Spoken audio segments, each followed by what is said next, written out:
1800 hours, Pakistan Standard Time. Assalamu alaikum. This is Radio Pakistan. The news read by Farzana Khan. First, the headlines. Prime Minister will address the UN General Assembly's two-day special session on the response to coronavirus pandemic tomorrow. The United Nations General Assembly has adopted Pakistan-led resolution on the promotion of interreligious and intercultural dialogue by an overwhelming majority. Director General ISPR says the international community has taken very seriously the dossier revealing with evidence India's sponsorship of terrorism inside Pakistan.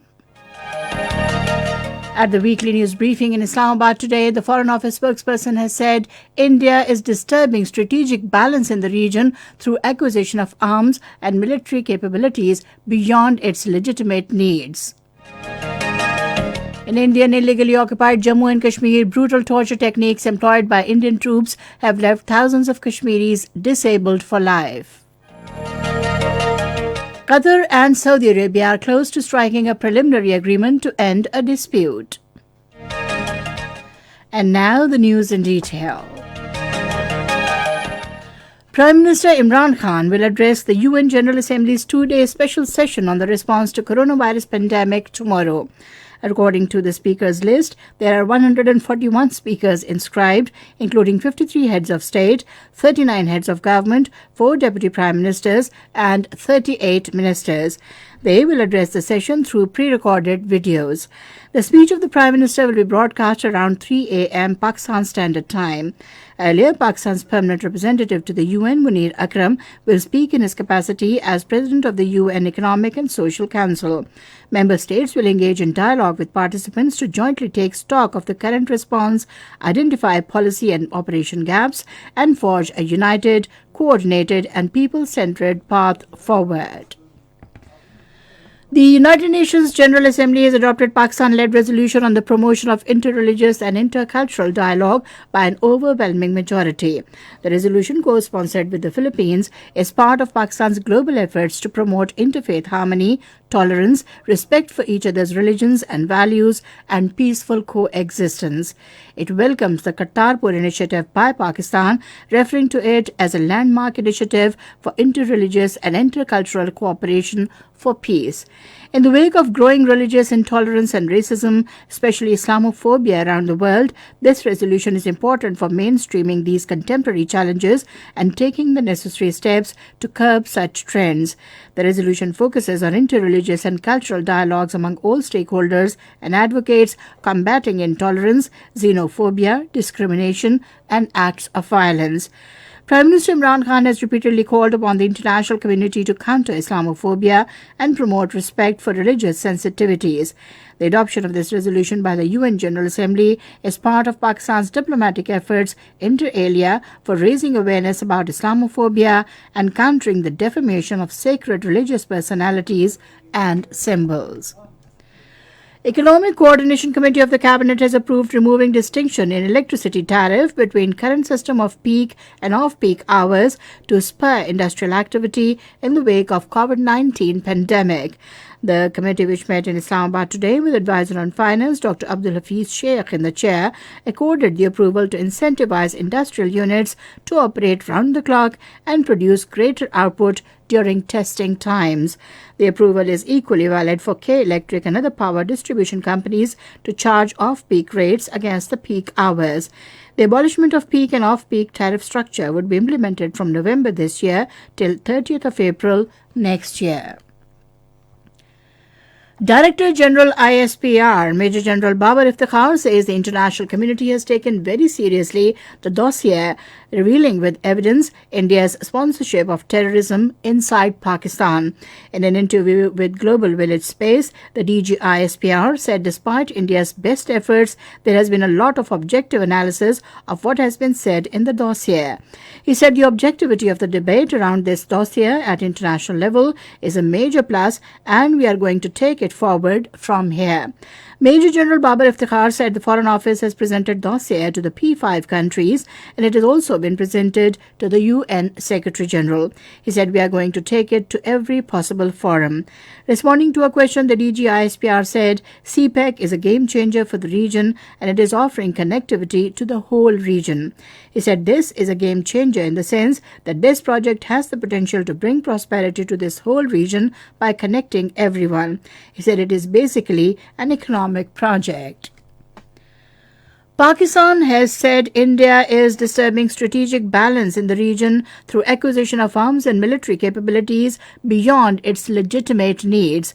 At his weekly news briefing in Islamabad today, the Foreign Office spokesperson Zahid Hafiz Chaudhry said the Indian actions are imperiling peace and stability of the region and the world community must take notice of it. On the other hand, the spokesperson said Pakistan and China relationship is contributing to the regional peace and stability. Highlighting grave human rights situation in Indian illegally occupied Jammu and Kashmir, the spokesperson called upon the international community to take cognizance of brutal suppression of the Kashmiri people's rights and freedoms in utter violation of international laws and conventions. This is Radio Pakistan giving you the news. Pakistan has categorically rejected an Indian claim at the United Nations that Islamabad has transferred the management of the Kartarpur Sahib corridor crossing for the Sikh pilgrims to a non-Sikh body.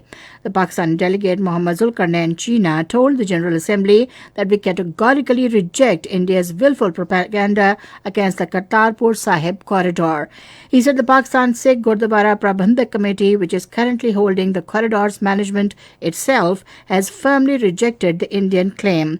The Pakistan delegate said we know fully well that it is beyond India's current regime's capacity to comprehend gestures of peace and interreligious harmony.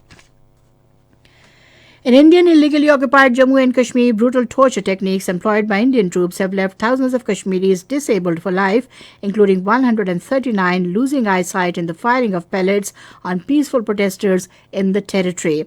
An analytical report released by Kashmir Media Service in connection with the International Day of Persons with Disabilities today said among the most brutal tactics used by Indian troops to disable Kashmiris include firing of bullets, pellets, and tear gas shells during anti-India protests, as well as resorting to severe beatings, electric shocks, crushing the leg muscles with a wooden roller. Besides, booby traps and mine blasts are also used against the helpless Kashmiris. Cases of disabilities have increased manyfold since New Delhi started using deadly pellets, as over 3,000 Kashmiris are at the verge of losing vision in one or both eyes. The report urged the international community to take notice of Indian government's inhuman act of disabling Kashmiris under a systematic torture mechanism in Indian illegally occupied Jammu and Kashmir. Human rights groups have urged Bangladesh to stop its plan to ship thousands of Rohingya refugees to a remote island. Regional Director of Fortify Right Ismail Wolf said Bangladesh should halt this hasty relocation process until all human rights and humanitarian concerns have been resolved. Amnesty International South Asia campaigner Saad Hamadi, in a statement, also urged the authorities to immediately halt the relocation of more refugees. Qatar and Saudi Arabia are close to striking a preliminary agreement to end a dispute that has pitted the Gulf neighbors against each other. The expected deal comes after the United States President Donald Trump's advisor, Jared Kushner, arrived in Doha as part of a last-ditch effort to resolve the Gulf crisis. Meanwhile, the Wall Street Journal said that main focus of the talks would be to resolve a dispute over allowing Qatari planes to fly through the airspace of Saudi Arabia and the United Arab Emirates. And finally, the weather report. Cold and dry weather is likely to prevail in most parts of the country during the next 24 hours. However, partly cloudy weather with chances of rain and light snowfall over the hills is expected in Upper Khyber Pakhtunkhwa, Gilgit-Baltistan and Kashmir during night. Fog is also likely to prevail at a few plain areas of the Punjab during morning hours. And with that, we come to the end of the news. For more news and analyses, log on to our website radio.gov.pk and also watch live video streaming of our bulletins on the link facebook.com/Radio Pakistan News of